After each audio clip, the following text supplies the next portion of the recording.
Hello दोस्तों, welcome to my channel PR knowledge centre.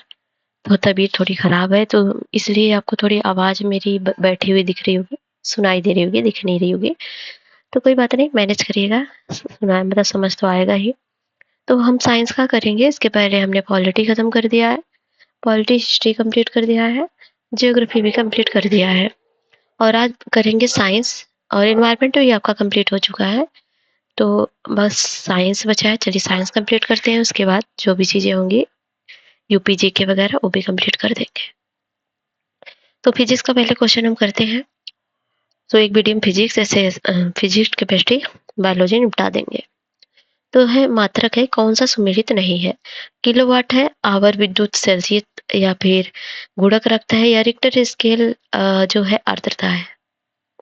पूछ रहा है इसका मात्रक क्या है।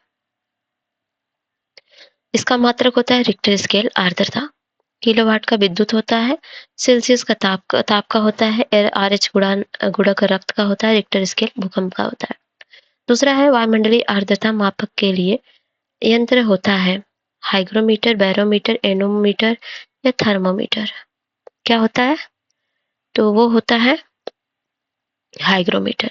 देखिए हाइग्रोमीटर से वायुमंडलीय आर्द्रता नापते हैं, बैरोमीटर से वायुमंडलीय दाब मापते हैं, एनीमोमीटर से वायु वेग नापते हैं और थर्मोमीटर से तापमापी। देखिए साइंस एक ऐसा सेक्शन है यूपीपीसीएस का, जो प्रीवियस ईयर से बहुत सारे क्वेश्चन यहाँ पर आते हैं। तो इसलिए इसको अगर आप कर लोगे, जिनका साइंस बैकग्राउंड नहीं है उनके लिए भी काफी यूजफुल होगा, क्योंकि मैक्सिमम क्वेश्चन यहीं से कवर हो जाएगा। एक विशेष प्रकार का निर्द्रव वायुदाब मापी यंत्र कहलाता है। तो उसको क्या कहा जाता है? उसको कहा जाता है एनीमोमीटर। एनीमोमीटर वायु की दिशा व गति ज्ञात करती है। अल्टीमीटर इस यंत्र द्वारा समुद्र तल से विमानों की ऊंचाई मापी जाती है। क्रोनोमीटर इसका उपयोग पानी के जहाजों में सही समय ज्ञात करने के लिए किया जाता है। और इस सेक्सटेंट है जॉन हेडल द्वारा निर्मित, इस यंत्र की सहायता से वस्तुओं की ऊंचाई ज्ञात की जाती है। नेक्स्ट क्वेश्चन है, निम्नलिखित युगों में से कौन सा सुमेलित नहीं है। दाब का पास्कल है, लेंस की डायोप्टर है, उष्मा का जूल है, रेडियो पदार्थ का जो है क्यूरी। देखिए क्यूरी नहीं होता है, इसका बेकुरल होता है, याद रखिएगा। रेडियो एक्टिव पदार्थ का बेकुरल होता है। ये 2022 में पूछा गया क्वेश्चन है। ये मिलान करना है, मात्रक है उनके। ठीक है, देखिए दाब का क्या होता है? दाब का होता है पास्कल। शक्ति का मात्रक होता है न्यूटन। ताप का केल्विन होता है, ऊर्जा का जूल होता है। तो ऑप्शन हो जाएगा 3 1 2 4 डी। रिंगलमैन स्केल का प्रयोग निम्नलिखित घनत्व मापन में होता है। ध्वनि, कोहरा, धुआं, प्रदूषित जल। तो इसका होता है धुआं में। निम्नलिखित में से रेडियो सक्रियता का मात्रक कौन सा नहीं है? देखिए बेकुरल है, आइंस्टीन नहीं है, रदरफोर्ड, क्यूरी, ये सब है। बल न्यूटन के समरूप युग्म को चुनिए। देखिए बल का मात्रक न्यूटन है। तो उसी प्रकार जो है धारा का एम्पियर होता है, आयतन का मीटर नहीं लीटर होता है। शक्ति का पता होगा। देखिए शक्ति का वाट होता है, धारा का एम्पियर होता है, आयतन का मीटर क्यूब। ध्वनि की प्रबलता निम्नलिखित में से मापी जाती है। आवृत्ति, डेसिबल। और पता है आपको ध्वनि को डीबी में मापते हैं ना, डेसिबल में। डेसिबल है, अभी तो आपने देखा, तो ध्वनि स्तर की एक माप है। ये मिलान करना है। उच्च वेग, तरंग दैर्घ्य, दाब, ऊर्जा, इसका भी मात्रक पूछा है। तो उच्च वेग का क्या है? उच्च वेग का मैक है, तरंग दैर्घ्य का एंगस्ट्रॉम है, दाब का पास्कल है, ऊर्जा का जूल है। सभी मिलान सुमेलित है। तो हो जाएगा 1 2 3 4 ऑप्शन सी। ये भी मिलान करना है, भौतिक राशियां हैं। बल का याद हो जाना चाहिए, बल वाला तो हमेशा ही आता है। त्वरण का होता है न्यूटन। न्यूटन नहीं है तो बल का हो जाएगा। त्वरण का मीटर सेकेंड स्क्वायर होगा, बल का न्यूटन होगा। और कृत कार्य का हो जाएगा जूल, आवेग का हो जाएगा न्यूटन सेकेंड। ऑप्शन हो जाएगा आपका सी। जो चीज याद है, देखिए 2003 5 दोनों में पूछा है, तो ये याद कर लीजिए। पारसेक की क्या ही है? पारसेक होती है दूरी की, समय की, प्रकाश की, चमक की, चुंबकीय बल की। तो पारसेक होती है दूरी की। एक पारसेक होता है 3.08 गुणे 10 की घात 16। ठीक है, मीटर मतलब 3.26 प्रकाश वर्ष होता है। समय की इकाई सेकंड, मिनट, घंटा होता है। चुंबकीय प्लस की होती है वेबर, और दूरी की होती है नॉटिकल मील। लंबाई की छोटी इकाई क्या होती है? तो फर्मी-मीटर होती है। देखिए 1 माइक्रोन होता है 10⁻⁻6, नैनोमीटर होता है 10⁻⁹, एंगस्ट्रॉम होता है 10⁻10 और फर्मी-मीटर होता है 10⁻15। प्रकाश वर्ष होता है, किसको बोलते हैं प्रकाश वर्ष? प्रकाश द्वारा 1 वर्ष में चली गई दूरी को प्रकाश वर्ष कहते हैं और ये क्वेश्चन कई बार पूछा है। तो ये याद कर लीजिए, एक प्रकाश वर्ष की चाल होती है 3 × 10⁸ निम्नलिखित में से कौन सा सुमेलित नहीं है? नॉट है जहाज की चाल चाल की माप, नॉटिकल है नौ संचालन प्रयुक्त, एंगस्ट्रॉम है प्रकाश के तरंग की इकाई और प्रकाश वर्ष देखिए दूरी की मात्रक है, ना कि प्रकाश की चाल की है ना, प्रकाश दूरी की है, तो ये हो जाएगा गलत। इलेक्ट्रॉन वोल्ट इकाई है इलेक्ट्रॉन के आवेश की शक्ति ऊर्जा या विभवांतर की, तो वह होती है इलेक्ट्रॉन के वोल्ट की। एसआई यूनिट में कौन सी सही सुमेलित है? कार्य का जूल होता है, बल का न्यूटन होता है, द्रव्यमान किलोग्राम होता है, दाब का डाइन नहीं होता है, दाब का पास्कल होता है। तो कार्य का जूल होता है, बल का न्यूटन होता है, द्रव्यमान का किलोग्राम, पास्कल होता है दाब का। ये मिलान करना है तो किसका क्या है? देखिए क्यूसेक जो होता है, क्यूसेक होता है द्रव के प्रवाह की, आप देखते हैं ना जब बाढ़ हो रही आती है क्यूसेक में मापते हैं। और बाइट जो है कंप्यूटर में होता है और रिक्टर स्केल पे भूकंप की तीव्रता नापते हैं, बार में दाब को मापते हैं। ऑप्शन हो जाएगा बी 3 4 2 1। ये मिलान करना है। देखिए तरंग दैर्घ्य होगा एंगस्ट्रॉन, ऊर्जा का ध्वनि की होती है डेसिबल होती है, आवृत्ति की हर्ट्ज होती है, ऊर्जा की जूल होती है। तो हो जाएगा 2 3 4 1 2 3 4 1 ये शायद 2 3 4 1 ऑप्शन ए।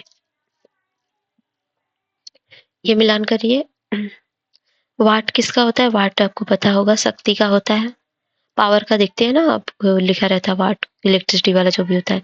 और ये होता है नॉट होता है समुद्री जहाज की, नॉटिकल मील होता है नौ संचालन की, कैलोरी होती है सुमा की। देखा इसी तरह से क्वेश्चन कितने पूछे गए हैं। ऑप्शन सी है।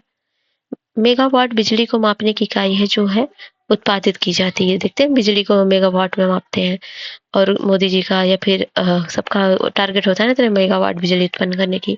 उष्मा की इकाई निम्नलिखित में से कौन नहीं है? तो सेंटीग्रेड तो नहीं है, कैलोरी, अर्ग, जूल ये सब है। किलोवाट घंटा मात्रक किसका है? तो विद्युत ऊर्जा का है। नेक्स्ट है निम्नलिखित में से कौन सा सही सुमेलित नहीं है? डेसिबल ध्वनि की तीव्रता की इकाई ये सही है, हॉर्स पावर शक्ति की इकाई, समुद्री मील दूरी की इकाई, सेल्सियस उष्मा की नहीं है, सेल्सियस ताप की होती है। सीजीएस प्रणाली में श्यानता गुणांक की इकाई क्या है? तो डाइन सेकेंड सेमी होता है। यह मूल एसआई मात्रक नहीं है, एम्पियर, कैंडेला, न्यूटन, तो न्यूटन नहीं है, बाकी एम्पियर, कैंडेला, केल्विन है। दिन में कौन चुंबकीय क्षेत्र की इकाई नहीं है? टेस्ला, गॉस, न्यूटन एम्पियर या वेबर, तो ये वेबर नहीं है, बाकी तीनों है। चुंबकीय बल क्षेत्र की एसआई इकाई क्या है? तो वह है टेस्ला, याद रखिएगा। निम्नलिखित में से कौन सही सुमेलित नहीं है? दाब का पास्कल है, उष्मा का जूल सही है, प्रेरकत्व का ओम नहीं है, चुंबकीय प्लस का जो है वेबर है, तो प्रेरकत्व का हेनरी होता है। बाकी जो चीजें नहीं याद है लिख लीजिए, याद कर लीजिए। चलिए मेजरमेंट से करते हैं। आमतौर पर समुद्र की गहराई मापी जाती है किससे? फीट में, फैथम में, मीटर में, समुद्री मील में, तो इसको मापते हैं फैथम में। हवाई जहाज तथा पोतों की गति नॉट में प्रदर्शित की जाती है। 100 नॉट की गति होती है कितने बराबर? 115 मील प्रति घंटा के बराबर होती है। और 1 किलोवाट घंटा का मान क्या होता है? तो याद कर लीजिए 3.6 गुणे 10 घाते 6 जूल। माप की कौन सी इकाई को 0.39 से गुणा करने पर इंच प्राप्त होता है? तो सेंटीमीटर को अगर इसमें गुणा करोगे तो आपको इंच मिल जाएगा। और तेल का एक बैरल निम्न से कितने किलो मतलब कितना भारी होता है, मतलब कितना लीटर होता है? तो ये होता है 159 लीटर। ये कई बार क्वेश्चन पूछा गया है, यूपीएससी ने भी पूछा था। 1 नैनोमीटर बराबर होता है तो होता है 10⁻⁻7 सेंटीमीटर।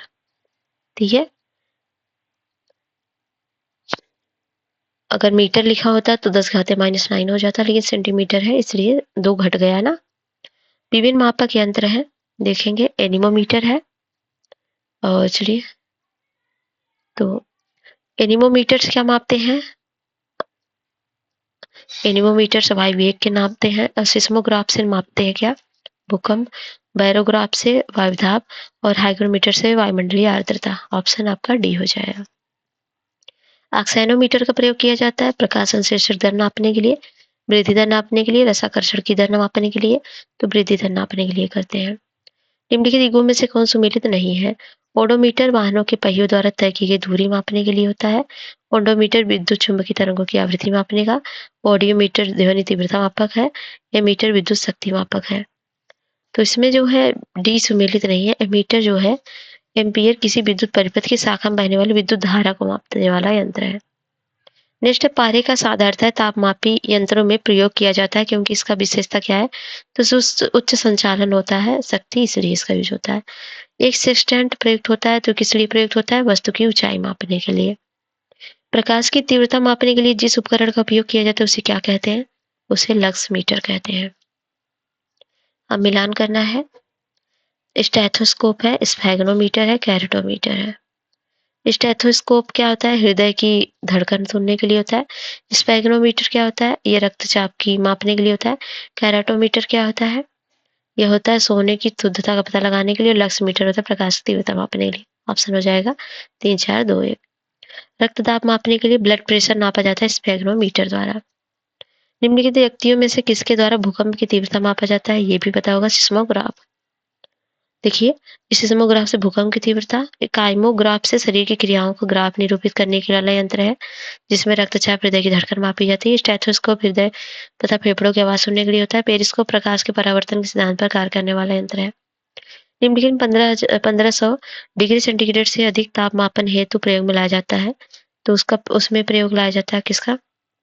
चिकित्सा संबंधी ताप वैद्युत युग्म थर्मामीटर, प्लेटिनम प्रतिरोधी थर्मामीटर। इसके साथ प्लेटिनम थर्मो पायरोमीटर का यूज होता है। Option D. सोनार अधिकांश प्रयोग में लाया जाता है, आपको पता होगा, नौ संचालन द्वारा होता है। और यह सूची 1 का सूची 2 से मिलान करना है। ठीक है। एमीटर का यूज कहाँ होता है? तो एमीटर का यूज विद्युत धारा के लिए होता है। हाइग्रोमीटर का यूज होता है सापेक्ष आर्द्रता के लिए। बैरोमीटर दाब के लिए होता है। स्प्रिंग तुला भार के लिए होता है। ऑप्शन हो जाएगा बी। कौन सा सुमेलित नहीं है? मैनोमीटर दाब के लिए है। कार्बोरेटर है आंतरिक दहन ईंधन के लिए, सही है। कार्डियोग्राफ ये हृदय गति के लिए। सिस्मोग्राफ ये तो बता दीजिए किसके लिए है? भूकंप मापी है ना। सुमेलित नहीं है। एनीमोमीटर वायु की चाल, एमीटर जो है विद्युत धारा, टैक्योमीटर दाबांतर है, पायरोमीटर उच्च ताप। तो कौन सा गलत है इसमें? सी वाला गलत है ना। टैक्योमीटर वायुयान तथा मोटर नाव से घूर्णन की गति मापता है।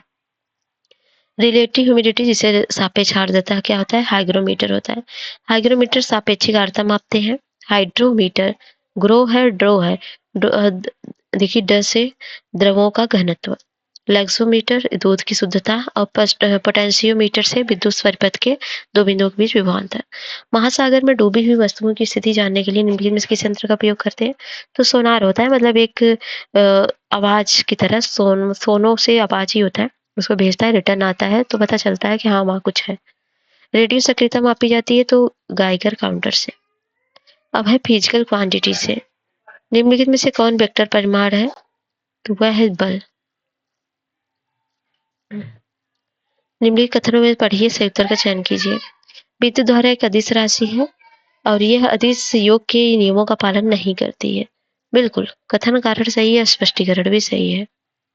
कौन सा सदिश राशि है?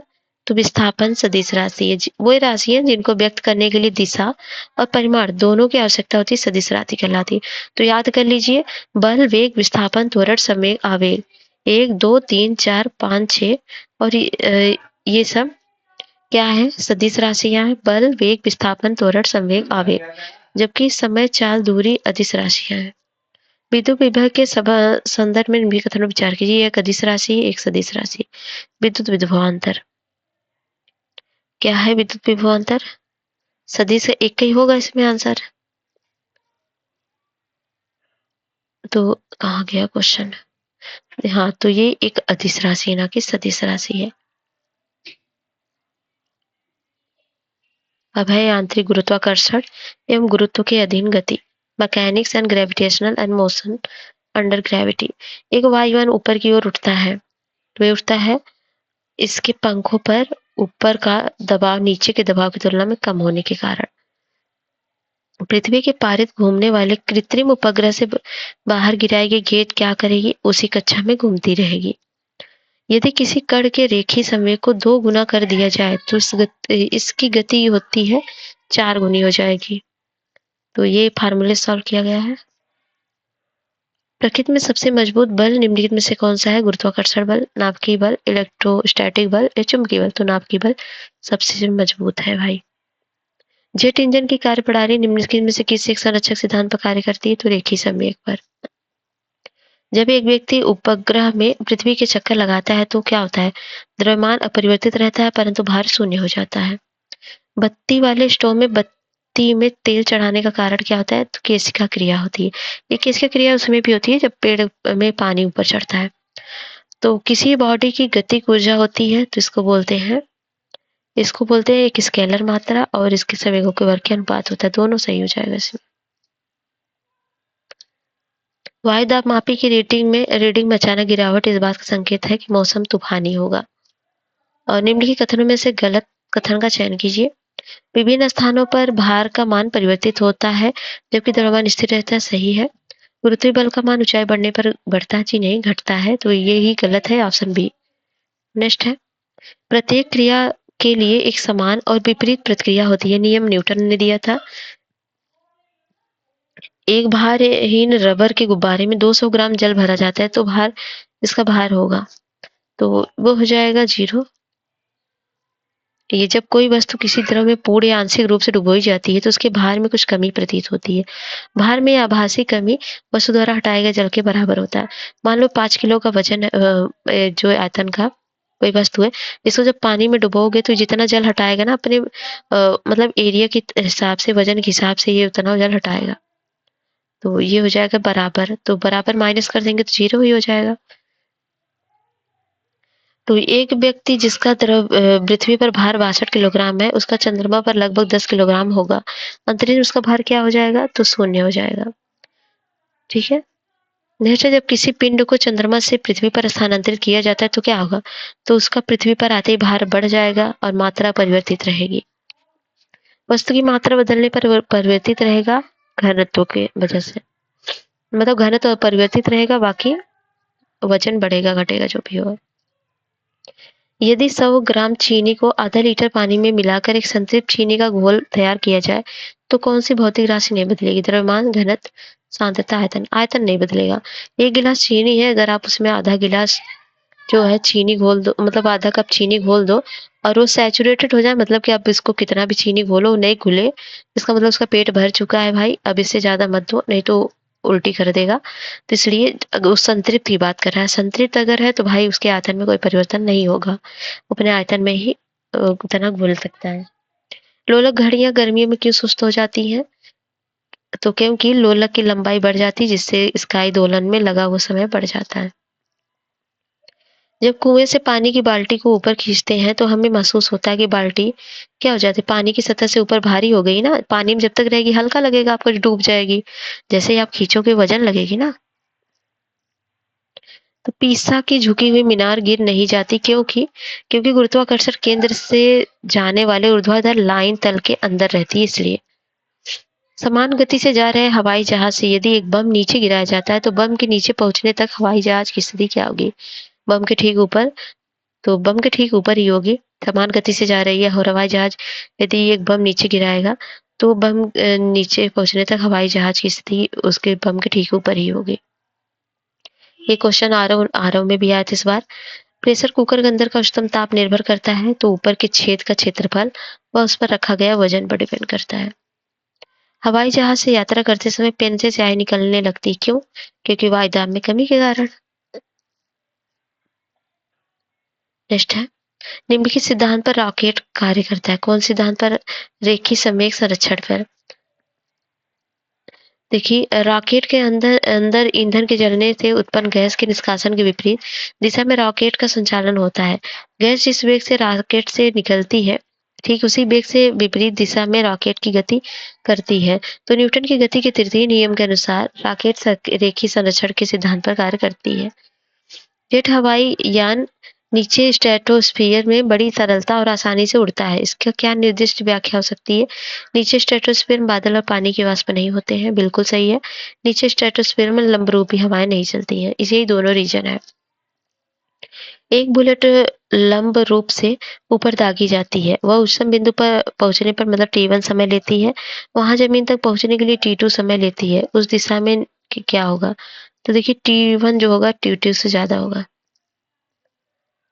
निम्न कथन विचार कीजिए, भरी हुई गाड़ी को चलाने में उसे चलायमान रखने के लिए आवश्यक ताकत से अपेक्षाकृत अधिक ताकत से धक्का देना पड़ता है। निष्कर्ष क्या होगा? निष्कर्ष देखिए, एक बार गाड़ी चल पड़ने के बाद घर्षण कम हो जाता है। जैसे कि कोई गाड़ी नहीं चलती तो आप धक्का देते हो, उसके बाद चलने लगती बड़ी तेज से, क्योंकि घर्षण बल कम हो जाएगा ना, स्पीड ज्यादा बढ़ जाएगी तो घर्षण बल कम हो जाएगा और तेजी से चलेगी वो। यदि पृथ्वी पर गुरुत्वाकर्षण बल अचानक लुप्त हो जाए तो निम्नलिखित में से कौन सा परिणाम सही होगा? तो वस्तु का भार शून्य हो जाएगा परंतु द्रव्यमान वही रहेगा। द्रव्यमान मास होता है, जो आपकी मोटाई चौड़ाई होगी ये सब उतना ही रहेगा, लेकिन आपका भार कम हो जाएगा। यदि पृथ्वी और सूर्य की दूरी जो है उसके स्थान पर दुगनी होती है तो सूर्य द्वारा पृथ्वी पर गुरुत्वाकर्षण बल जो पड़ता है वह होता है, तो जब जब जितना है उसका चौथा भाग होगा। किसी वस्तु का भार है पृथ्वी तल पर सभी स्थान में समान होता है, विषुवत रेखा पर अधिकतम होता है, भार की बात कह रहा है। और ध्रुवों पर न्यूनतम, देखिए ध्रुवों पर अधिकतम होगा। किसी पिंड का भार ध्रुवों पर सर्वाधिक होगा, क्योंकि पृथ्वी की सतह पर गुरुत्वाकर्षण बल ध्रुवों पर सर्वाधिक होता है इसलिए। लोहे की एक गेंद जितना पृथ्वी पर भार 10 किलोग्राम है, अंतरिक्ष में इसका भार कितना होगा? शून्य हो जाएगा। वायुमंडलीय दाब का अचानक गिरना इंगित करता है, क्वेश्चन रिपीटेड है, तूफान का। एक व्यक्ति स्थिर जल में नाव में खड़ा है, यदि वह किनारे की ओर चले जाए तो क्या होगा? किनारे से दूरी बढ़ेगी। पानी से भरे एक बीकर में एक बर्फ का टुकड़ा तैर रहा है, जब संपूर्ण बर्फ पिघल जाएगी तो क्या होगा? तो पानी की सतह परिवर्तित रहेगी ना, उसका आयतन में थोड़ी ना परिवर्तन होगा। एक ट्रेन जैसे ही चलना आरंभ करती है, सामने उसमें बैठे हुए कुछ यात्री पीछे की ओर झुक जाते हैं, जैसे गाड़ी उड़ी में बैठे रहते हो, जब आगे बढ़ते हो पीछे की ओर झुक जाते हो, उसका रीजन क्या है? गति का जड़त्व होता है, लॉ ऑफ इनर्शिया इसको बोलते हैं। भूमि में गुरुत्वाकर्षण जल किस तनाव पर कार्य करता है? तो ये करता है 1.3 एटमॉस्फेयर पर। वायु शक्ति में ऊर्जा का कौन सा रूप विद्युत ऊर्जा में परिवर्तित होता है? तो वह है गतिज ऊर्जा। समुद्र में प्लवन करते हुए आइसबर्ग का कितना भाग समुद्र की सतह के ऊपर होता है? तो 1/9 भाग। याद कर लीजिए कुछ चीजें। अंतरिक्ष यात्री निर्वात में सीधे खड़े नहीं रह सकते, क्यों? गुरुत्व का नहीं है, वायुमंडल शांता बल बहुत तीव्र है, वायु ऊपर की ओर बल लगाती है, वायुमंडलीय दबाव बहुत कम है, तो वहां पर गुरुत्वाकर्षण बल तो है नहीं, तो ऑप्शन ए हो जाएगा। 96 नंबर का क्वेश्चन है, ये है यूनिफॉर्म एक्सीलरेशन, जिसे समत्वरण से ऊपर जा रही लिफ्ट में खड़े व्यक्ति का आभासी भार सदैव उसके सही भार से अधिक होता है, भार सदैव नीचे की ओर कार्य करता है। कौन सा इसमें सही है? तो कथन कारण सही है, लेकिन व्याख्या सही नहीं है। निम्न संगठनों में से कौन सा पूर्ण रूप से प्रत्यास्थ नहीं है? तो एक खिलाड़ी द्वारा फुटबॉल को किक करना। अपने कक्ष में एक उपग्रह बराबर पृथ्वी के चक्कर लगाता रहता है, ऐसा निम्न से किस कारण होता है? तो ये होता है अभिकेंद्री बल के कारण।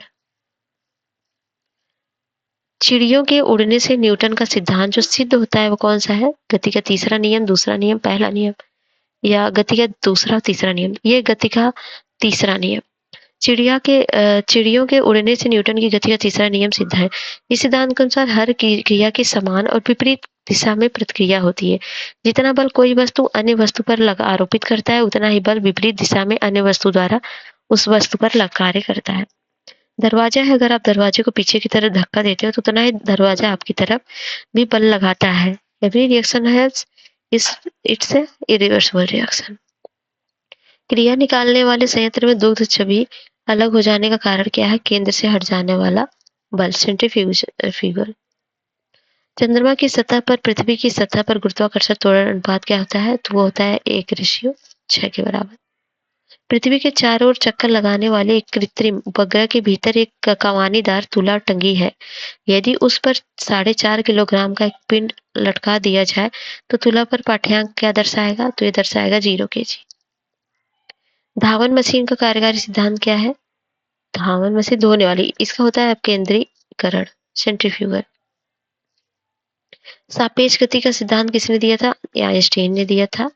चंद्रमा की सतह से एक चट्टान को पृथ्वी पर लाया जाए तब क्या होगा? तो इसका भार बदल जाएगा परंतु द्रव्यमान नहीं।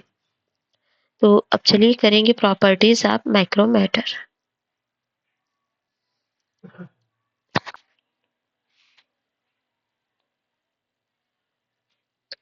तो स्थूल पदार्थ के गुण देखेंगे। निम्न से कौन सा मौलिक कण नहीं है? तो प्रोटॉन मौलिक कण नहीं है, बाकी इलेक्ट्रॉन प्रोटॉन न्यूट्रॉन है। तेल जल की सतह पर फैल जाता है, क्यों? क्योंकि तेल का पृष्ठ तनाव जल से कम होता है। निम्नलिखित में से कौन सा कथन सत्य नहीं है? आयरन पानी में डूब जाता है, आयरन पानी में तैरता है, पारा पानी में तैरता है। तो पारा पानी में तैरता है, ये सत्य नहीं है, क्योंकि पारे का घनत्व पानी घनत्व से अधिक होने के कारण पारा पानी में डूब जाता है। सड़क पर चलने की अपेक्षा बर्फ पर चलना कठिन है, क्योंकि बर्फ की सड़क की अपेक्षा घर्षण कम होता है, इसलिए आप बर्फ पे फिसल जाते हो।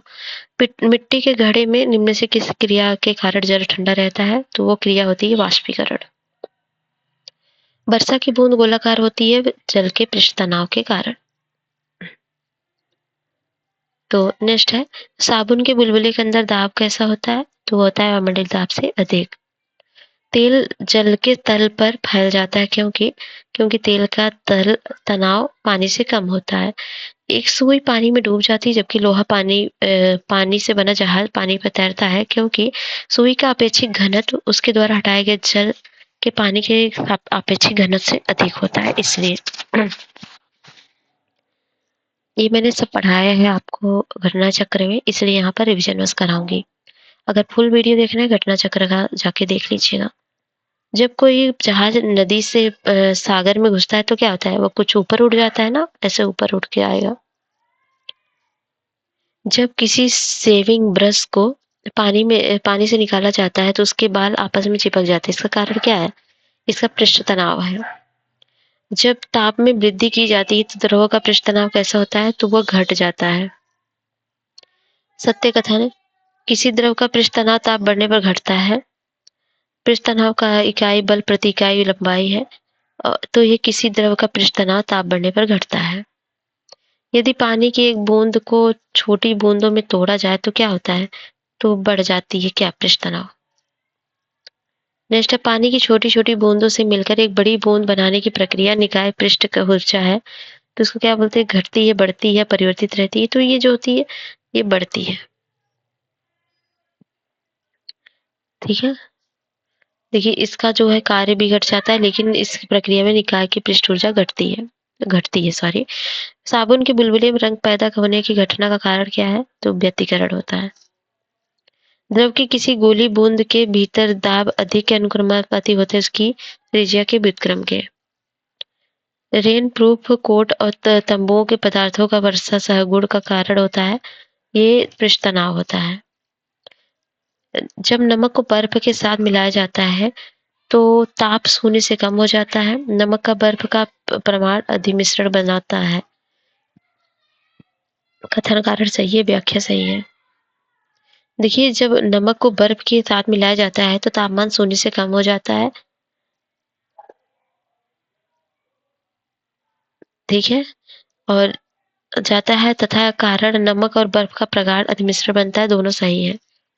ध्वनि एवं तरंग गति है। ध्वनि की गति किस में अधिकतम होती है? तो वह होती है ठोस में। ठोस ज्यादा टन पन पन पन करता है ना। देखिए शुष्क वायु में 332 ms होता है मीटर सेकेंड, तांबा में 3750, लोहा में सबसे ज्यादा एल्युमिनियम में सबसे ज्यादा ग्रेनाइट में है। फिर मतलब जितना कठोर रहेगा उतना। विमानों को पता लगाने के लिए रडार किस माध्यम का प्रयोग करते हैं? तो ये प्रयोग करते हैं माइक्रो तरंग का। माइक्रोवेव ओवन में प्रयुक्त की जाती है तो बहुत कम तरंग दैर्घ्य की रेडियो तरंगे। और ये है, एक टेलीविजन में दूरस्थ नियंत्रण के उपयोग में लाई जाती है तो अवरक्त किरणें लाई जाती हैं। सोनार का उपयोग अधिकतम किया जाता है, तो आपको बताया था मैंने इसके पहले, नौ संचालन द्वारा। यह टेलीविजन है, किसने किसकी खोज की थी? काफी इंपॉर्टेंट है। टेलीविजन की खोज बेयर्ड ने की थी और मोबाइल की खोज जॉन एडवर्ड्स ने की थी और एटीएम की खोज डब्ल्यू रॉजन रॉजन ने की थी ना। सेफर्ड वेरन ने की थी, एक्सरे खोज रोजन ने की थी। ऑप्शन डी हो जाएगा, याद कर लीजिए। मोबाइल जो आप चला रहे हो, एडवर्ड्स ने की थी, और जे.एल. बेयर्ड ने टेलीविज़न की खोज की थी। इन दोनों लोगों ने बर्बाद किया लोगों को। और ये जो है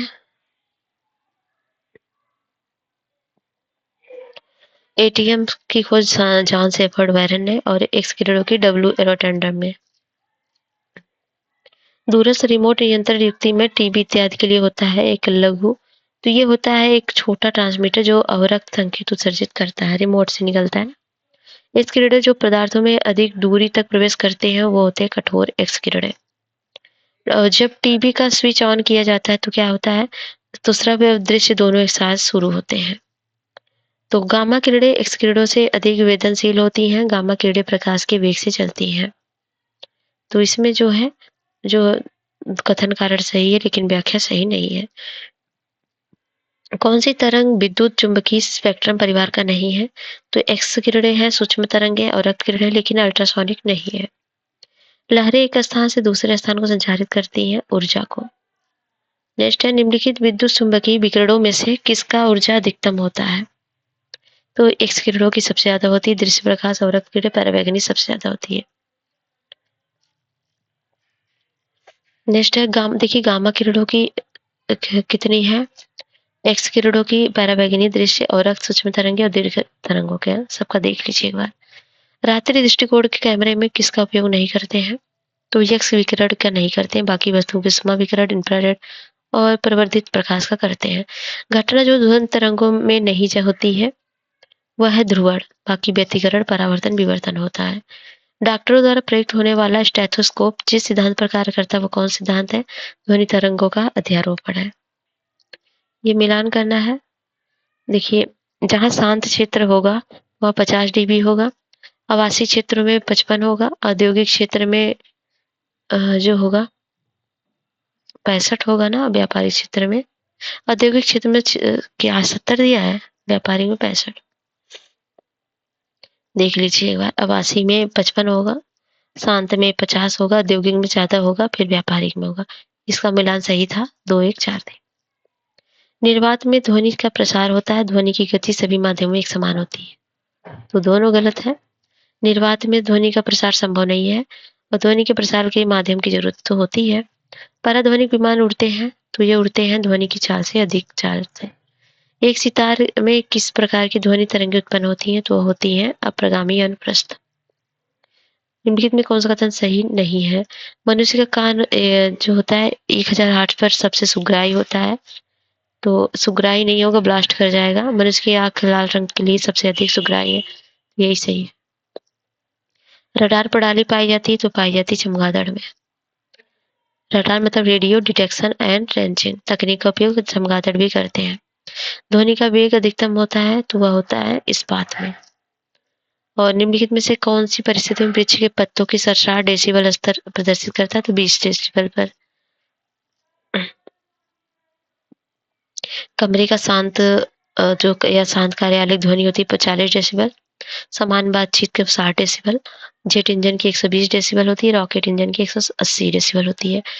दूर संचार के लिए प्रयुक्त तरंगें हैं तो माइक्रोवेव होती है। और किसी टीवी सेट को चलाने के लिए रिमोट नियंत्रण इकाई द्वारा निम्नलिखित में से किसका प्रयोग किया जाता है? तो रेडियो तरंगों का किया जाता है। किसी स्तर से अधिक की ध्वनि हानिकारक ध्वनि कहलाती है तो वह है 80 डेसिबल से ज्यादा। सॉरी। ध्वनि का एक महत्वपूर्ण अभिलक्षण त्वरक है जो निर्भर करता है आवृत्ति पर। ध्वनि तरंगे हैं निर्वात चलन, तो ये है, तो ठोस तथा गैस दोनों माध्यम में चल सकती है ध्वनि। ध्वनि तरंगे नहीं चल सकती हैं निर्वात में। ध्वनि की मूलतः इकाई क्या है? तो वह है ध्वनिग्राम। पराश्रव्य ध्वनियां जिनकी आवृत्ति होती है तो उनकी आवृत्ति 20,000 हर्ट्ज से अधिक होती है। कॉस्मिक किरणों के संबंध में निम्नलिखित में से कौन सा कथन सही नहीं है? वे विद्युत चुंबकीय तरंगे हैं तो ये गलत है, बाकी उनकी तरंग दैर्घ्य बहुत छोटी होती है, वो बहुत अधिक ऊर्जा आवेशित कणों से बनी होती है, वह सूर्य से उत्पन्न होती है, सही है। नेक्स्ट है, सोनार से हम उपयोग करते हैं तो पराश्रवित तरंगों का। नजदीक आती रेलगाड़ी की सीट की आवाज बढ़ती जाती है, जबकि दूर जाने पर रेलगाड़ी के लिए घटती जाती है। यह है डॉपलर प्रभाव। निम्नलिखित ध्वनि का वेग अधिकतम होता है तो वह होता है धातु में। कॉमन सेंस की बातें हैं। स्पष्ट रूप से प्रतिध्वनि सुनने के लिए परावर्तक सतह और सुनने वाले के मध्य कम से कम दूरी होनी चाहिए, तो वह होती है 16.6 मीटर की होनी चाहिए। ये तो छोड़ ही दो, समझ में आएगा तो कर पाओगे, नहीं तो कोई जरूरत नहीं है।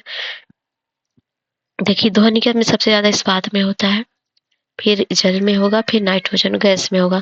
मतलब ठोस में पहले ज्यादा होगा, उसके बाद द्रव में, फिर गैस में। तो आपका ऑप्शन हो जाएगा डी। ध्वनि निम्नलिखित प्रकार चलती है, तो ये चलती है अंतरिक्ष तरंगों की तरह। चमगादड़ अंधेरी रातों में उड़ सकते हैं और अपना शिकार भी कर सकते हैं। इसका कारण क्या है? उनकी आंखों के तारे बड़े होते हैं, उनकी रात्रि दृष्टि अच्छी होती है। प्रत्येक चिड़िया जो होती है कैसी है, ऐसा कर सकती है। तो देखिए वे पराश्रवित ध्वनि तरंगे निकालते हैं और उन्हीं के द्वारा वह निर्देशित होते हैं। पराश्रवित तरंगों के बारे में निम्नलिखित कथन विचार कीजिए। कीड़ों को नष्ट कर सकती हैं, ये कपड़ों के धूल को हटा सकती हैं। बिल्कुल ये सभी चीजें हैं और इनका उपयोग बीमारियों के उपचार के लिए किया जाता है। स्वचालित दरवाजों को नियंत्रित करती हैं, तो ऑप्शन हो जाएगा डी। निम्नलिखित कथन विचार कीजिए। हृदय अवसुरत आवृत्ति पर कंपन करता है। ध्वनि की गति गैस में एवं द्रव की तुलना में अधिक होती है, तो सबसे ज्यादा ठोस में होती है। भाई गलत बात है। मैक संख्या ध्वनि की गति की तुलना में वस्तु की गति वर्णित करने के लिए प्रयोग की होती है, सही है। पर असर ध्वनि की तरंगे 20 हर्ट्ज से अधिक होती है। ऑप्शन 1, 3, 4 है। सीटी स्कैन करने में प्रयोग में लाई जाती है, तो एक्स किरणें लाई जाती है। अनुरण विशेषता बड़े गिरजाघरों तथा बड़े भवनों में प्रतीत होता है। दीवारों, छतों तथा धरातल पर जो होती है अपवर्त्य ध्वनि का परावर्तन हो सकता है। तो बिल्कुल कथन कारण सही है, व्याख्या भी सही है। म्यूजिक कंसर्ट्स के लिए हॉल की दीवारों को क्या करते हैं? ध्वनि का अवशोषण करना चाहिए, नहीं तो ध्वनि गूंजती रहती है ना। देखते हैं कमरा खाली रहता है, वहां ध्वनि गूंजती है। एक्स किरणों की तरंग दैर्घ्य लगभग होती है, तो ये 100 एंगस्ट्रॉम से 1.0 एंगस्ट्रॉम तक होती है। निम्नलिखित में से कौन सा एक्स किरणों के लिए सत्य नहीं है? एक्स किरणें बहुत छोटी तरंगदैर्घ्य की विद्युत चुंबकीय विकिरण है। एक्स किरणें जो होती है परमाणु में भीतरी इलेक्ट्रॉनों की ऊर्जा परिवर्तन से उत्पन्न होती है। एक्स किरणें विद्युत चुंबकीय तरंगे होती हैं। एक्स किरणें नालिका में आपाती इलेक्ट्रॉन की संपूर्ण ऊर्जा एक्स किरणों में परिवर्तित होती है, तो ये गलत है। घटना जो ध्वनि तरंगों में नहीं होती है वह है ध्रुवण। बाकी ये रिपीटेड क्वेश्चन है। टेलीविजन दर्शक डिश एंटीना प्रयोग करते हुए बरसात में उपग्रह सिग्नल नहीं प्राप्त करते, एंटीना छोटे होते हैं इसलिए। इसलिए एंटीना छोटा होता है इसलिए नहीं। अच्छा, तो वर्षा की बूंदें रेडियो तरंगों की ऊर्जा अवशोषित करती हैं। वर्षा की बूंदें रेडियो तरंग की ऊर्जा को मूल दिशा को विसरित करती हैं। तो ऑप्शन 2, 3, 4, 2, 3 सही है, इसमें पहला गलत है। गुरुत्वीय तरंगों को पहली बार देखा गया था, तो उसको देखा गया सितंबर 2015 में। एक अंतरिक्ष यात्री चंद्रमा की सतह पर अपने सहयात्री को सुन नहीं सकता, क्योंकि वहां पर ध्वनि प्रसारण में कोई माध्यम ही नहीं है। माध्यम नहीं रहेगा तो नहीं सुनाई देगा। प्रेक्षागृह की दीवारें और छत रेशेदार सामग्री जैसे कांच रेशे से आच्छादित की जाती हैं, क्योंकि ध्वनि को अवशोषित और प्रतिध्वनि से बचाने के लिए। तरंगों की लंबाई सर्वाधिक छोटी होती है किसमें? तो गामा किरणों में। डॉक्टर के स्टेथोस्कोप में ध्वनि बढ़ जाती है निम्न कारण से, तो ध्वनि के परावर्तन से। सोनोग्राफी में निम्न से कौन सी तरंगे किरणें प्रयुक्त होती हैं? तो वह होती है पराश्रवित तरंगे। बजते टेप रिकॉर्डर के सानिध्य में किसी चुंबकीय वस्तु को रखने पर क्या होता है? स्वर असह्य हो जाता है। ध्वनि तरंगों में ध्रुवण नहीं होता है, ध्वनि तरंग अनुप्रस्थ तरंगे होती हैं। तो ये सही है, लेकिन कारण गलत है। निम्नलिखित में से कौन ध्वनियों के छोटे विभाजनी ध्वनि इकाइयों का स्पष्ट करता है? प्रत्येक की अस्मिता होती है, तो यह ध्वनि ग्राम होती है। Option B. उष्मा एवं गतिकी से है क्वेश्चन, हीट एंड थर्मोडायनेमिक्स से। भाप द्वारा हाथ में जलन गंभीर होती है अपेक्षाकृत जल उबलते जल द्वारा, क्योंकि देखिए जब भाप द्वारा हाथ में जलन गंभीर होता है, जब उबलता जल रहता है तब। क्यों? क्योंकि जो होता है भाप में गुप्त उष्मा होती है, इस वजह से। सौर कुकर का ढक्कन कांच का बनाया जाता है, क्योंकि कांच सूर्य के प्रकाश को बर्तन के अंदर आने देता है, परंतु वहां से निकलने नहीं देता। कौन सा उष्मा सर्वोत्तम चालक होती है? तो वह थी पारा। और ये है मिलान करना है। देखिए मनुष्य के शरीर का ताप होता है 98 डिग्री फ़ारेनहाइट और वायुमंडलीय दाब होता है 78 और ये मनुष्य के रक्त का दाब होता है 80 और 120 mmHg और कार के टायर में दाब होता है 32 से 32 पाउंड। ये ऑप्शन हो जाएगा 3, 1, 2, 4 देख सकते हैं यहाँ देख लीजिए। ऊंचाई की जगहों में पानी 100 डिग्री सेंटीग्रेड नीचे के तापमान पर क्यों उबलता है? क्योंकि वायुमंडल दबाव कम हो जाता है और अतः उबलने का बिंदु नीचे आ जाता है।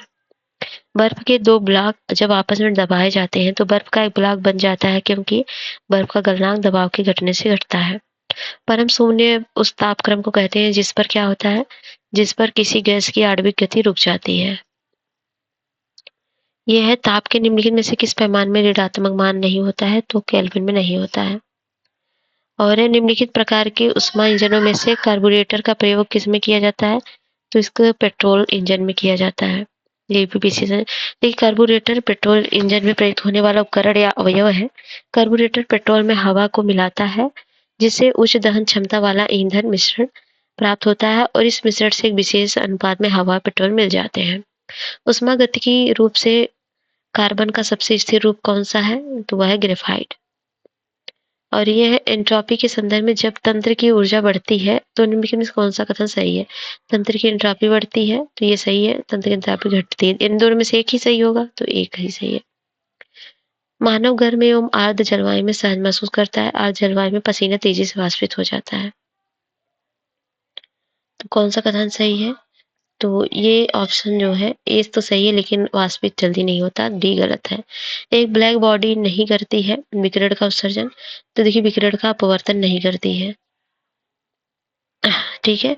और नेक्स्ट है थर्मल फ्लास्क में लंबे समय तक तरल गर्म या ठंडा रहता है क्योंकि उष्मा की कोई हानि तो प्राप्ति नहीं होती है। तो चालन द्वारा सामान्य विकिरण द्वारा, तो ऑप्शन सी हो जाएगा। निम्नलिखित युक्तियों में से किसका मोटर गाड़ियों के इंजन को ठंडा करने के लिए प्रयोग में लाया जाता है? तो रेडिएटर का लाया जाता है। जल का घनत्व ताप के साथ साथ परिवर्तित होता है जिससे जलीय प्राणियों को ठंडे जल में रहने में मदद मिलती है। 4 डिग्री सेंटीग्रेड ऑप्शन होगा। सेल्सियस तथा फ़ारेनहाइट थर्मामीटर एक समान पाठ्यांक दर्शाते हैं। कब? तो -40 डिग्री सेंटीग्रेड पर। बाकी ये एक्सप्लेनेशन पढ़ सकते हैं, नहीं तो याद कर लो। ये फार्मूला होता है तो इसको याद करके लगाइए। प्रेशर कुकर में भोजन कम समय में तैयार हो जाता है क्योंकि क्यों? ये कई बार क्वेश्चन इस बार भी जो पेपर लीक हुआ उसमें भी आया था क्योंकि क्वथनांक बढ़ जाता है। यदि फ्रीजर पर ठीक है। यदि फ्रीजर पर बर्फ इकट्ठी होती है तो रेफ्रिजरेटर में शीतलन बुरी तरह प्रभावित होता है। बर्फ एक दुर्बल चालक है। तो दोनों कथन सही है, व्याख्या भी सही है। जब सीले मतलब जो सीलन वाला बिस्कुट होता है अगर आप फ्रिज में रखते हो कुरकुरा हो जाता है। कारण है फ्रिज के अंदर आर्द्रता कम होती है इसलिए अतिरिक्त नमी अवशोषित हो जाती है।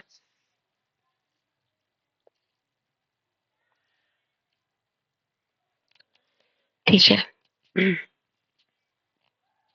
रेफ्रिजरेटर में खाद्य पदार्थ ताजा रखने तो सुरक्षित तापमान क्या होता है? तो 4 डिग्री सेंटीग्रेड होता है। थर्मोस्टेट वह यंत्र है जिससे किसी निकाय का तापक्रम स्वनियंत्रित करता है। जल का अधिकतम घनत्व होता है तो होता है 277 केल्विन पर। शीतकाल में जब झील की ऊपरी सतह पर पानी का मतलब पानी बर्फ बन जाता है तो फिर भी जलीय जंतु जीवित रहते हैं। कारण क्या है? देखिए पानी का घनत्व 4 डिग्री सेंटीग्रेड पर सबसे अधिक होता है जिसमें बर्फ की ऊपरी सतह के नीचे पानी रहता है। ऊनी वस्त्र हमें गर्म रखते हैं। ऊनी रेशे एक विशेष प्रकार के प्रोटीन के बने होते हैं जो ऊनी ऊष्मा के चालक होते हैं। तो ये जो होता है कथन कारण का क्वेश्चन तो है लेकिन कथन कारण भी सही है, व्याख्या भी सही है। किसके माध्यम की आवश्यकता नहीं होती है? मतलब विकिरण के लिए समान चालन या तो विकिरण के लिए किसी माध्यम की आवश्यकता नहीं होती है। जल के आयतन में क्या परिवर्तन होगा यदि तापमान 9 डिग्री से सेल्सियस से घटाकर 3 डिग्री कर दिया जाए? तो आयतन पहले घटेगा बाद में बढ़ेगा। जब किसी बोतल में पानी भरा जाता है तो उसे जमने दिया जाता है। बोतल टूट जाता है क्योंकि पानी जमने पर फैलता है ना, आयतन बढ़ जाता है। मनुष्य आर्द्रता व गर्मी से परेशान अनुभव करता है। इसका कारण ये होता है कि पसीना आर्द्रता के कारण वाष्पित नहीं होता है। गर्मी के मौसम में एक पंखा आराम का बोधक कराता है क्योंकि हमारा पसीना अधिक गति से वाष्पित होता है। शीशे की छड़ जब भाप में रखी जाती है तो उसकी लंबाई बढ़ जाती है। इसका कारण क्या है? और इसकी चौड़ाई क्या होती है? ये भी बढ़ती है। कौन-सा ऊष्मा का सर्वाधिक उत्तम चालक है? तो पारा है। और बर्फ का टुकड़ा पेय को ठंडा बना देता है। बर्फ पिघलने के लिए पेय से गुप्त ऊष्मा लेता है, जिसमें पेय ठंडा होता है।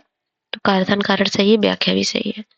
एक लोहे के गेंद को गर्म किया जाए तो सर्वाधिक प्रतिशत वृद्धि होगी व्यास में, सतह के क्षेत्रफल में, आयतन में, घनत्व में। तो वृद्धि होगी उसके आयतन में। घनत्व में कमी होगी, गर्म करने पर वस्तु फैलेगी और आयतन में वृद्धि होगी। बादल आच्छादित रातें स्वच्छ आकाश वाली रातों की अपेक्षा अधिक गर्म होती हैं। क्यों?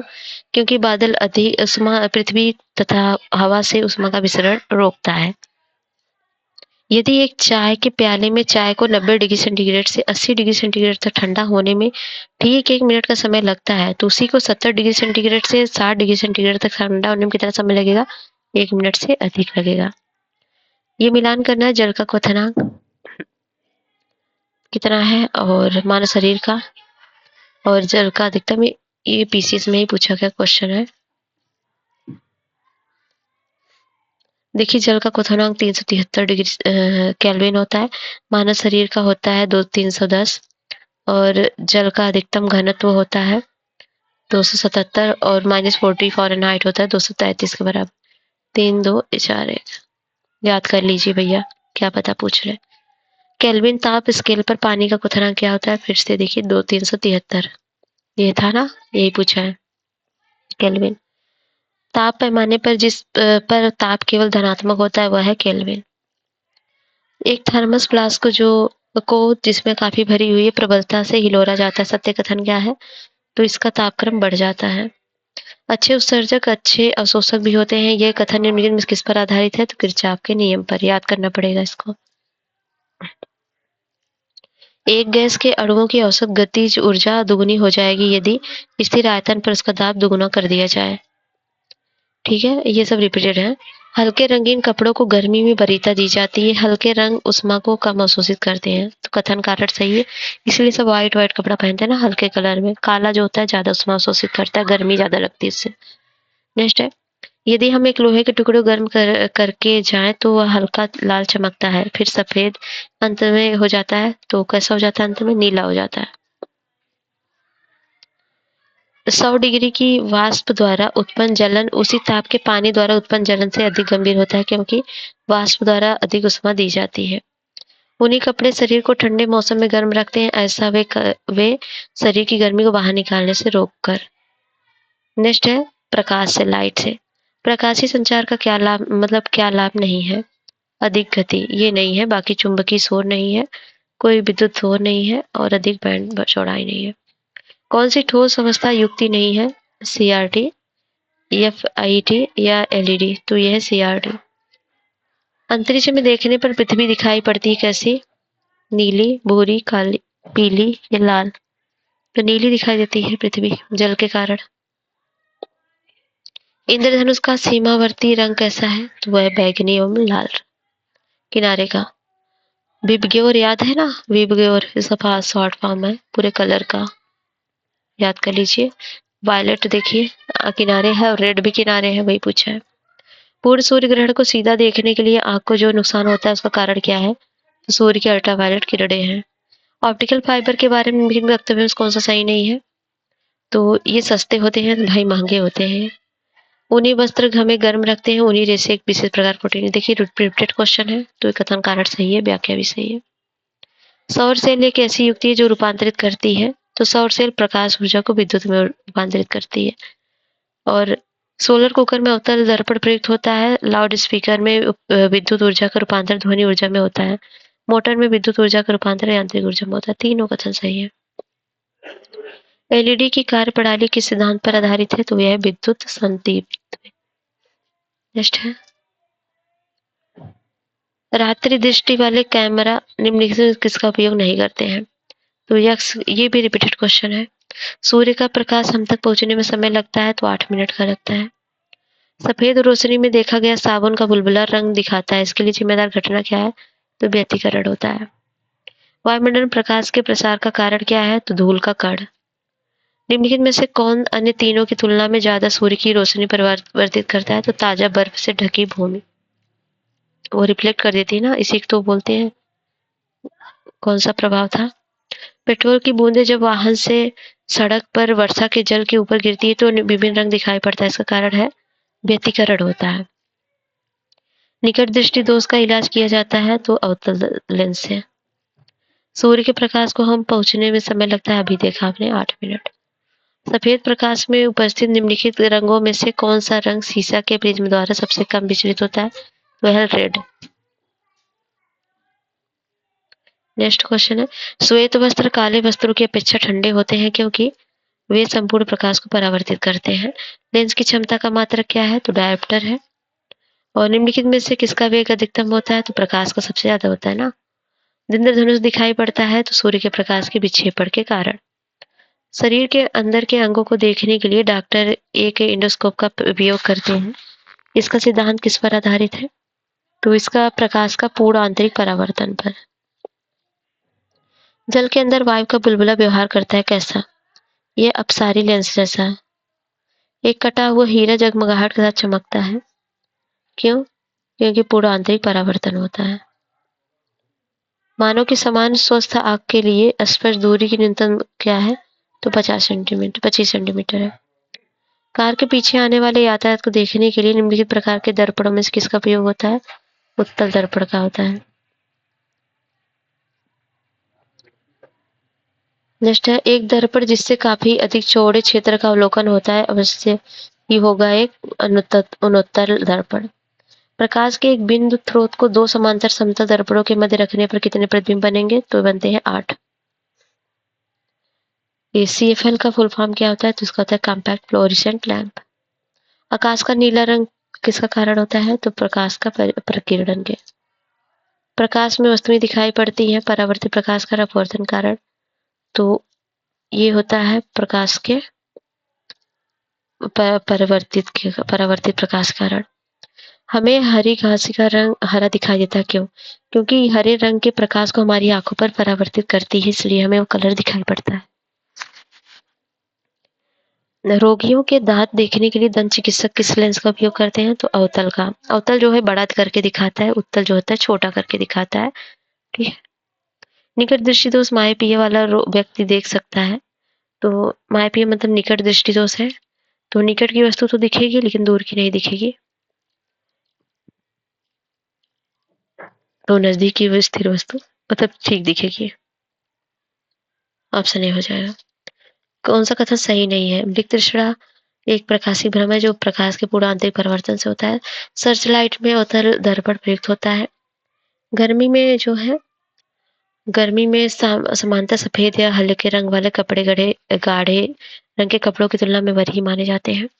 ये गलत है। एक छोटे छिद्र वाला उत्तल दर्पण डॉक्टरों द्वारा रोगियों के कान या गले की जांच के लिए प्रयोग में लाया जाता है। मृग मृच्छिका का कारण क्या है? तभी तो आपने देखा, प्रकाश का पूरा आंतरिक परावर्तन। मिलान करना है। मृग तृष्ण ये प्रिज्म की तरह व्यवहार करता है। प्रकीर्णन क्या होता है? आकाश का नीला रंग। विक्षेपण होता है व्यतिकरण। तो हो जाएगा 1 4 3 2। 1 4 3 2। 1 4 3 1 2 3 4 सभी आपस मिले हुए हैं। मैंने क्या कर दिया? अच्छा, व्यतिकरण था, प्रकीर्णन था। खिचड़ पिचड़ ज्यादा कर देता, दिमाग खराब हो जाता। चलिए यहाँ पर देख लीजिए आप। मृग तृष्णा होता है पूर्ण आंतरिक परावर्तन कारण। साबुन पानी की परती की तरह रंग, मतलब साबुन पानी की परती का रंग जो होता है व्यतिकरण से होता है। आकाश का नीला रंग प्रकीर्णन। प्रिज्म प्राप्त दृष्टि वर्णक्रम होता है क्षेपण। प्रकाश का रंग निर्धारित होता है तो ये तरंगदैर्ध्य से। दूरदृष्टि दोष वाले व्यक्ति के संबंध में निम्नलिखित कथनों में से कौन सा एक सही नहीं है? तो इस दोष को ठीक करने के लिए एक अवतल लेंस का उपयोग नहीं, उत्तल लेंस का यूज करते हैं। क्षितिज के समीप सूर्य एवं चंद्रमा के दीर्घ वृत्ताकार दिखाई देने का कारण क्या है? व्यतिकरण घटना। ये तो इतना कोई नहीं, तो व्यतिकरण ही होता है। ठीक है। दीर्घवृत्ताकार दिखाई देने का कारण प्रकाश का अपवर्तन है। दूरदृष्टि दोष में प्रतिबिंब निम्नलिखित से बनता है कहाँ पर? तो रेटिना के पीछे बनता है। दृष्टिपटल पर जो चित्र बनता है, मतलब दृष्टिपटल, तो कैसा बनता है? वह वस्तु से छोटा और उल्टा बनता है। बाकी हमारा माइंड उसको सीधा करके देखता है। मनुष्य की आंखों में प्रकाश तरंग किस स्थान पर स्नायु उद्योगों में परिवर्तित होती हैं? तो वो होती हैं रेटिना पर।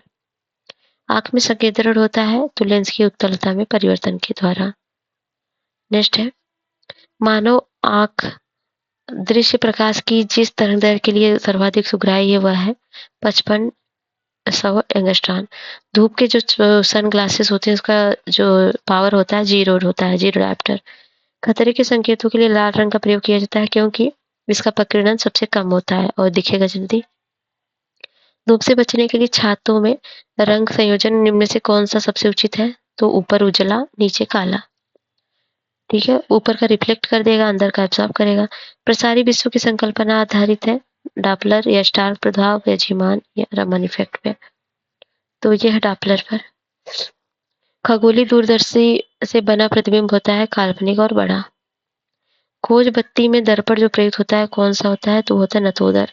नतोदर को अवतल बोलते हैं, जो टार्च वॉर्च में लगा रहता है, लाइट को बढ़ा चढ़ा के फैला के दिखाता है ना।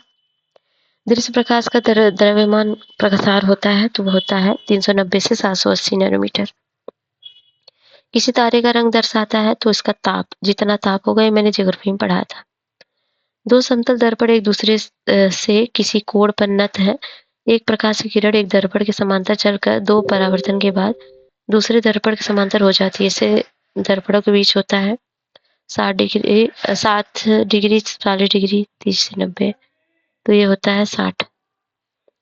जब प्रकाश एक माध्यम से दूसरे माध्यम में जाता है तो उसको बोलते हैं आवृत्ति। पूर्व सूर्य ग्रहण के दौरान सूर्य को सीधा देखने से आंखों में अपरिवर्तित नी क्षति पहुंचती है, रेटिना का जलना। तो ये होता है अल्ट्रावायलेट प्रकाश के कारण। आंखों के किस भाग में अंधबिंदु तथा पीत बिंदु पाए जाते हैं? तो वो दृष्टिपटल पर पाए जाते हैं। किसी व्यक्ति का पूरा प्रतिबिंब देखने के लिए समतल दर्पण की न्यूनतम ऊंचाई होनी चाहिए व्यक्ति की ऊंचाई की आधी होनी चाहिए। और ये है 1.50 मीटर लंबे व्यक्ति को अपना प्रतिबिंब देखने के लिए इसका आधा, मतलब 0.75 मीटर होना चाहिए। एक समतल दर्पण की वक्रता त्रिज्या होती है तो अनंत पर होती है। निम्नलिखित में से कौन सा कथन सत्य है? तो प्रकाश का वेग सबसे अधिक होता है। जब अधिक ऊंचाई पर वायुयान से आकाश को देखा जाता है तो वह दिखता है कैसा? काला। दृश्य वर्णक्रम में सबसे कम तरंगदैर्घ्य वाला होता है तो बैंगनी करण। प्रकाश का वेग अधिकतम होता है तो निर्वात में। और मानव आंखों की पुतली जिस एल्कलॉइड के अतितनु विलयन में फैलाई जाती है वह होता है एट्रोपिन। प्रकाश सीधी रेखा में चलता प्रतीत होता है क्योंकि प्रकाश की तरंगदैर्घ्य बहुत छोटी होती है। किसी गुणधर्म के कारण पानी से भरे बर्तन में डुबोई गई छड़ मुड़ जाती है तो इसका प्रतीत होता है ये अपवर्तन के कारण। आप देखते हो जब कोई चीज पानी में डालते हो टेढ़ा दिखता है ना, अपवर्तन के कारण दिखता है। और ये है सूर्योदय या सूर्यास्त के तुरंत पहले सूर्य अंडाकार प्रतीत होता है तो अपवर्तन के प्रभाव के कारण होता है। और सूर्योदय या सूर्यास्त के समय सूर्य लाल दिखाई देता है, इसका आधार समझाया जाता है तो प्रकाश के प्रकीर्णन के द्वारा। सूर्य के प्रकाश का कौन सा भाग सौर कुकर को गर्म करता है? तो वह है अवरक्त किरणें। जब एक ध्रुवीय प्रकाश एक कैल्साइट क्रिस्टल पर आपतित होता है तो दो अपरिवर्तित किरणों के विभाजक हो जाते हैं। इस घटना को कहा जाता है, देखिए इस घटना को द्वितीय अपवर्तन कहते हैं। अवरक्त स्पेक्ट्रम में स्थित है तो यह है सूक्ष्म रंग तथा दृश्य क्षेत्रों के बीच। कौन सा रंग इंद्रधनुष के मध्य दिखाई देता है? तो वह होता है हरा। विबग्योर देख लीजिए, विबग्योर याद कर लीजिए। सूर्य के प्रकाश में रंगों की संख्या होती है 7। ये रहा विबग्योर। कृत्रिम प्रकाश होता है तो प्रकाश संश्लेषण ला सकता है ये। कृत्रिम प्रकाश से पौधों में प्रकाश संश्लेषण आप करवा सकते हैं। खतरे के संकेत के लिए लाल प्रकाश का प्रयोग किया जाता है क्योंकि इसका प्रकीर्णन सबसे कम होता है।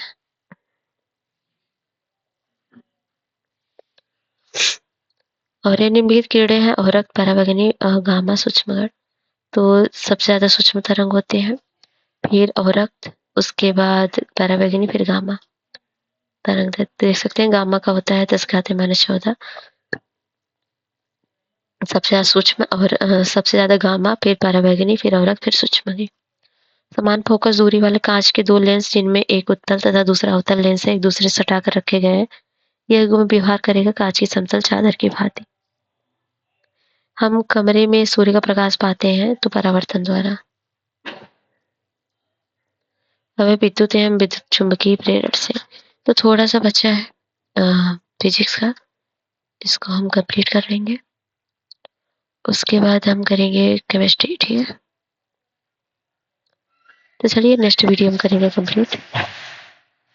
तब तक के लिए जय हिंद, जय भारत।